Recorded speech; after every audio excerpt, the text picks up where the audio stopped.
የደረሰ አዲስ መረጃ አለ። ሩታ የመጨረሻ ውሳኔዋን ለአብርሃም ቮይስ አረገችለት። በጣም የሚገርምና የሚገርም የትላንትናው ቪዲዮ ላይ እንግዲህ አብርሃም ሄርሜላ ቤት ሄዶ ነበረ።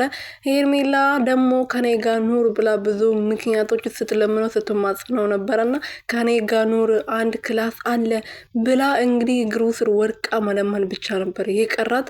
እንዴት ሲያረጋት እንደነበረ ለምንድን ነው አንተ ሴት ቤት የሄድከው በማለት እንግዲህ ብዙ ቦይሶችን አስቀምጣለት ነበረ። ከቦይሶች ውስጥ ደግሞ ይሄ እንግዲህ የወጣው መረጃ አዲስ መረጃ ነው ማለት ነውና ሩታና አብርሽ እንዳልተለያዩና አንድ ላይ እንዳሉ ድራማ እየሰሩ እንደሆነም ቦይሱ ላይ ይናገራል ማለት ነውና በደንብ ገብታችሁ ስሙት ማለት ነው። ቤተሰቦቼ ሰላም ቤተሰብ እንዴት ናችሁልኝ? እኔ ያለው ፈጣሪ የተመሰገነ ይሁን።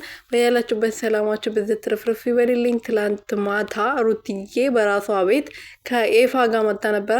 ኤፍሬም ደግሞ ለምንድነው አብርሃምን ከቤት ያስወጣሹ? ለምንድነው ወንድሜስ ሆቴል ለሆቴል የሚከራተተው የራሱ ቤት እያለው ለምንድነው አንዱ መኝታ ቤት ሰጠሹ የራሱ ቤት ውስጥ የማይኖር ብሎ እንግዲህ ከሩትዬ ጋር ሲያወራ ነበረ። ሩታም ደግሞ ራሱ ወስኖበት አስቦ አሰላስሎ ነው እንደዚህ እንዲሆን ያረገው። እኔ ፈልጌ አልነበረም እዚህ የመጣሁት፣ እሱ ነው ፈልጎ መጥቶ እኔ ያለሁበት ቦታ ድረስ መጥቶ ቤትሽ ገብተሽ መኖር ትችላለሽ፣ እኔ ከቤቱ ወጣልሻለሁ ያለኝ እሱ ነው። ስለዚህ እኔ ምንም ያረኩትና የፈጠርኩት ታሪክ የለም።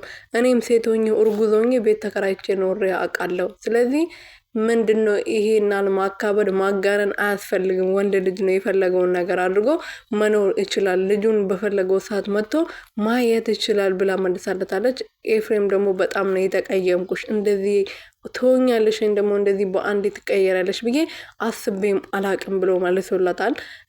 ሩትዬ ግን ደንግጣ ነበረ በነገራችን ላይ ከኤፍሬም ጋር እንደዚህ በመሆኗ በመነጋገሯ ማለት ነው። ያው ምንም ማድረግ አይቻልም፣ እውነቷን ነው። እንዴትም ሰው አንድ ቤት ውስጥ ከተለያየ ትዳር እሱ ከዛ ሌላ ጋር ሸሼ ገዳሜ እያለ እንዴት ነው አንድ መኝታ ወይም ደግሞ አንድ ቤት ውስጥ የሚኖሩት፣ አንድ ጣራ ውስጥ የሚኖሩት? ይሄ ከባድ ነው። ለማንኛውም እስቲ ድራማ ይቀጥልበት በደንብ።